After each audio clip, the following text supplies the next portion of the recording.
नमस्कार, आप देख रहे हैं भारत 24। आपके साथ मैं हूं प्रिया सिन्हा। बुलेटिन की शुरुआत करते हैं और खबरों के गंगोत्री में सबसे पहले हम बात करेंगे मुख्यमंत्री पुष्कर सिंह धामी की, जिन्होंने आज देहरादून में नवनियुक्त उत्तरांचल प्रेस क्लब के पदाधिकारियों के शपथ ग्रहण समारोह में शिरकत की और प्रेस क्लब के पदाधिकारियों और कार्यकारिणी के सदस्यों को शपथ दिलाई। इस मौके पर सूचना महानिदेशक बंशीधर तिवारी भी मौजूद रहे। सीएम धामी ने इस मौके पर पत्रकार कल्याण कोष में 10 करोड़ रुपए की घोषणा की। मुख्यमंत्री ने प्रेस क्लब के सभी पदाधिकारियों और कार्यकारिणी के सभी सदस्यों को बधाई भी इस दौरान दी। शपथ ग्रहण में उपस्थित उत्तरांचल प्रेस क्लब के सभी नवनिर्वाचित पदाधिकारियों को अपनी ओर से बहुत बधाई देता हूं, बहुत शुभकामनाएं देता हूं और आप सभी के उज्जवल भविष्य की कामना करता हूं कि जिन उद्देश्यों को लेकर उत्तरांचल प्रेस क्लब का गठन हुआ है, निश्चित रूप से आप सब उन मानकों पर आगे बढ़ेंगे। उत्तराखंड में यूसीसी यानी कि यूनिफॉर्म सिविल कोड को लेकर मुख्यमंत्री पुष्कर सिंह धामी ने एक बड़ा स्टेटमेंट दिया। सीएम धामी ने बताया कि उत्तराखंड में इसी महीने से यूसीसी लागू हो जाएगा। साथ ही साथ मुख्यमंत्री ने यह भी बात बताया है कि उत्तराखंड यूसीसी लागू करने वाला पहला राज्य है। बाबा केदार की भूमि से हमारे प्रधानमंत्री जी के मुंह से निकले हुए शब्द कि 21वीं सदी का तीसरा दशक उत्तराखंड का दशक होगा, उस दशक को बनाने के लिए हम लगातार प्रयास कर रहे हैं। उसके लिए चाहे यूसीसी का कानून हो, चाहे कठोर धर्मांतरण का कानून हो, देवभूमि के मूल अस्तित्व को बचाने के लिए दंगा रोधी कानून हो या नकल विरोधी कानून हो, जिसके परिणाम आज पूरे राज्यवासियों के और देशवासियों के सामने भी हमारे लिए बहुत ही प्रोत्साहन और हमको ऊर्जा देने वाली है कि आदरणीय प्रधानमंत्री जी ने 9 नवंबर 2024 राज्य स्थापना दिवस पर राज्यवासियों को संबोधित करते हुए उन्होंने हमारे नकल कानून की, हमारे यूसीसी की, हमारी जीएसटीपी की, इन सभी की चर्चा की और विकास को लेकर जो अनेक काम आगे बढ़ाए जा रहे हैं, अवस्थापना स्ट्रक्चर लगातार बनाए जा रहे हैं, विभिन्न क्षेत्रों में अनेक नव निर्माण हो रहे हैं, नवाचार हो रहे हैं। उन्होंने कहा कि उत्तराखंड में विकास का महायज्ञ चल रहा है, विकास का महायज्ञ चल रहा है और वो दिन दूर नहीं है और हम सब लोग मिलकर राज्य को हिंदुस्तान का श्रेष्ठ राज्य बनाने का जो हमारा विकल्प रहित संकल्प है, जिस संकल्प में कोई विकल्प नहीं है, वो हमको अवश्य प्राप्त होगा। वहीं उत्तराखंड में लंबे वक्त से सख्त भू कानून लाने की मांग चल रही है और प्रदेश की धामी सरकार भू कानून लाने की तैयारी भी कर रही है। इसी बीच उत्तराखंड के मुख्यमंत्री पुष्कर सिंह धामी ने संकेत दिया कि जल्द ही प्रदेश सरकार सख्त भू कानून ला सकती है। सीएम ने इस बात का भरोसा भी दिया कि जमीन का दुरुपयोग करने वालों के खिलाफ प्रदेश में सख्त कार्रवाई होगी। जो प्रदेश में जमीनें खरीदने वाले बाहरी लोग हैं, जो किसी प्रयोजन के लिए जमीनें खरीदते थे लेकिन बड़े बड़े लैंड बैंक बना लेते थे, खूब जमीनें इकट्ठी कर लेते थे भाइयों बहनों, उन जमीनों का दुरुपयोग कर रहे थे, उनकी भी हमने गहनता से जांच की है और कर रहे हैं। अगर कोई भी व्यक्ति अब इन नियमों का, जो हमारे नियम है, उनका उल्लंघन करता हुआ पाया जाएगा तो उसके भूखंड को सरकारी संपत्ति बनाया जा रहा है, उनको सरकार ने निहित किए जाने का प्रावधान कर दिया है। मैं आप सभी को विश्वास दिलाता हूं कि हम बहुत जल्द देवभूमि उत्तराखंड की जनभावनाओं के अनुरूप एक सख्त भू कानून लाकर राज्य के मूल स्वरूप के साथ खिलवाड़ करने वालों के खिलाफ भी कड़ी कार्रवाई सुनिश्चित करेंगे। इसकी प्रक्रिया भी वर्तमान में विद्यमान है। उत्तराखंड में निकाय चुनाव को लेकर राजनीतिक माहौल गर्म है और इसी बीच कांग्रेस को झटका लगा। कांग्रेस के 3 वरिष्ठ नेताओं ने बीजेपी का दामन थामा।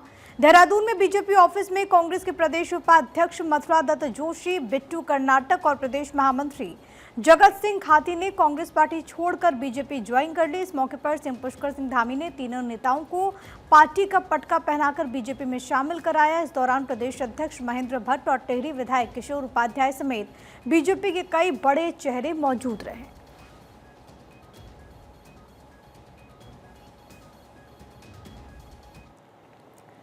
वहीं हल्द्वानी में नगर निगम चुनाव बेहद दिलचस्प होता जा रहा है। कांग्रेस के मेयर प्रत्याशी ललित जोशी ने मुखानी रोड में चुनावी कार्यालय का शुभारंभ किया। चुनावी कार्यालय के शुभारंभ के दौरान नेता प्रतिपक्ष यशपाल आर्य, हल्द्वानी से विधायक सुमृत हृदयेश, पूर्व कैबिनेट मंत्री हरीश चंद्र दुर्गापाल समेत कांग्रेस के सारे नेता एक मंच पर नजर आए।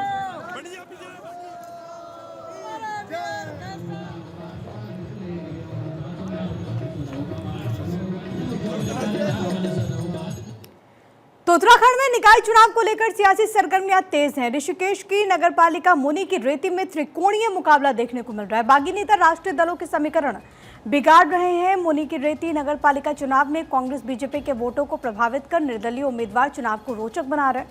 भारत 24 ने निर्दलीय प्रत्याशी नीलम बिलजवान से खास बातचीत की। सुनवाते हैं।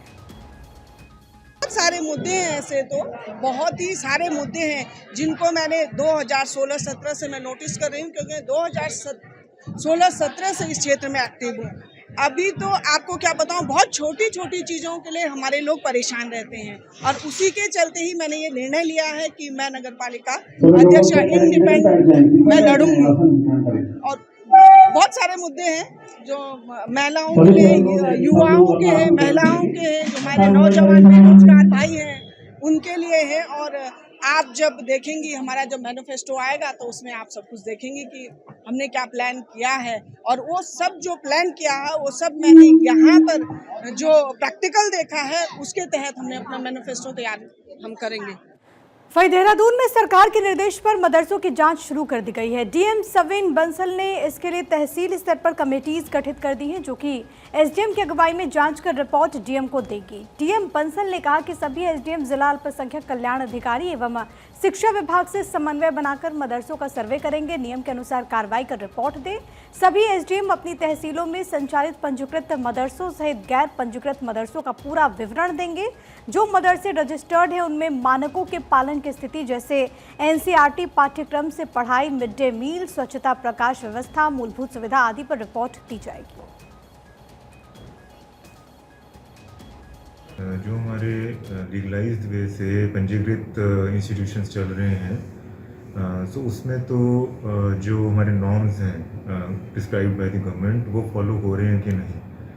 लाइक हमारा करिकुलम एनसीईआरटी पे शिफ्ट हो गया है, मिड डे मील्स हैं, कुछ बच्चों की मूलभूत सुविधाएं हैं, तो उसका एक तो परीक्षण किया जाना है। और सेकेंडली बियॉन्ड पंजीकृत इंस्टीट्यूशंस जो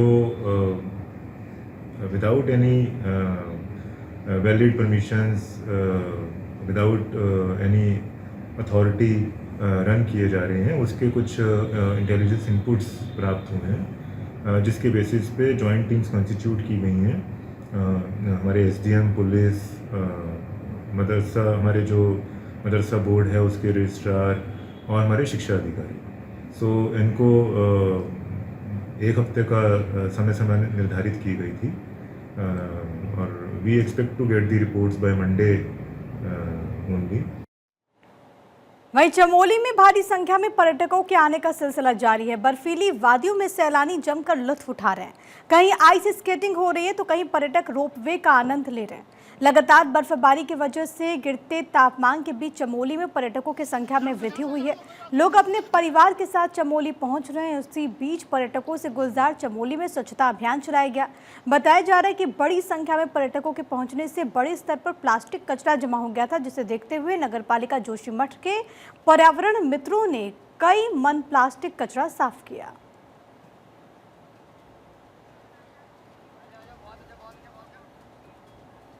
तो ये तस्वीर है आपकी टीवी स्क्रीन पर। बड़ी संख्या में क्योंकि लोग इस वक्त पहाड़ पर मौजूद हैं, कोई न्यू ईयर सेलिब्रेट करने के लिए पहुंचा था तो कोई बाद में बर्फबारी का लुत्फ उठाने के लिए पहुंचा है। देखिए किस तरीके से वहां पर जो एडवेंचरस गेम्स हैं लोग उसका भी लुत्फ उठा रहे हैं। लोग आइस स्केटिंग भी कर रहे हैं, रोपवे का भी आनंद ले रहे हैं। पहाड़ पर इस वक्त खूबसूरती देखते ही बनती है। ये आइस स्केटिंग करते हुए लोग आपको नजर आएंगे। और इस वक्त उत्तराखंड के अलग अलग जगहों पर जो पहाड़ी इलाके हैं वहाँ पर ऐसी स्थिति देखने को मिल रही है। पर्यटकों से ये गुलजार है और ऐसे में जो लोग यहाँ पर पहुँचे हैं वो आनंद लेते हुए, हालांकि क्योंकि बर्फबारी बहुत ज़्यादा हो रही है तो इससे आम जनजीवन भी प्रभावित हुआ है। लक्सर में सिख समाज ने गुरु गोविंद सिंह की जयंती को लेकर नगर कीर्तन निकाला। इस दौरान सिख संगत ने मार्गों की सफाई कर देश और समाज को स्वच्छता का संदेश भी दिया। नगर कीर्तन की अगुवाई कर रहे पंच प्यारे और पंजाब से आए कलाकारों की टीमों ने कई करतब दिखाए जो कि कार्यक्रम में आकर्षण का केंद्र बने रहे। इस मौके पर महेंद्र ज्ञानी ने कहा कि सिखों के 10वें गुरु गोविंद सिंह का जन्म पटना में हुआ था। उनके जन्मदिन को प्रकाश पर्व के तौर पर मनाया जाता है। आज का जो नगर कीर्तन है ये 359वां प्रकाश दिहाड़ा है। तो इससे सभी दुनिया को, सभी जितने मुजफ्फरनगर से लेकर के और हरिद्वार तक की जो संगत है ये हर साल मनाती है और सारे ही लोग, सारे नगरवासी, सारे शहरवासी इसका बहुत बहुत सम्मान करते हैं और सब इसमें साथ देते हैं। उत्तराखंड में हाई स्कूल और इंटरमीडिएट परीक्षा का कार्यक्रम जारी कर दिया गया। उत्तराखंड में 21 फरवरी से बोर्ड परीक्षा शुरू होगी। 11 मार्च को बोर्ड परीक्षा खत्म होगी। बोर्ड परीक्षा से पहले 16 जनवरी से 15 फरवरी तक प्रैक्टिकल की परीक्षाएं होंगी। प्रदेश के 1245 परीक्षा केंद्रों पर बोर्ड के एग्जामिनेशन होंगे। हाई स्कूल में 1,36,688 छात्र छात्राएं हिस्सा लेंगे, तो वहीं इंटरमीडिएट परीक्षा में 1,09,099 परीक्षार्थी हिस्सा लेंगे। उत्तराखंड विद्यालय शिक्षा परिषद बोर्ड के सचिव विनोद प्रसाद सिमल्टी ये जानकारी उन्होंने दी है।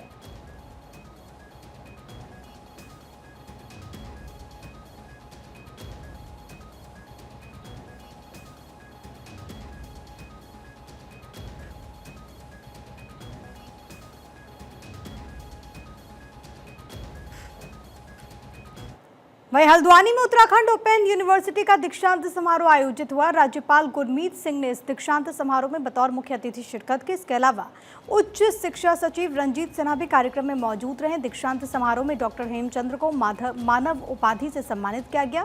आज के दीक्षांत समारोह में 17,000 छात्र छात्राओं को डिग्री, 25 छात्र छात्राओं को गोल्ड मेडल, कुछ स्टूडेंट्स को PhD की उपाधि प्रदान की गई। छात्र छात्राओं ने अपनी खुशी जाहिर की। उत्तराखंड के राज्यपाल ने सभी स्टूडेंट्स को शुभकामनाएं भी दी।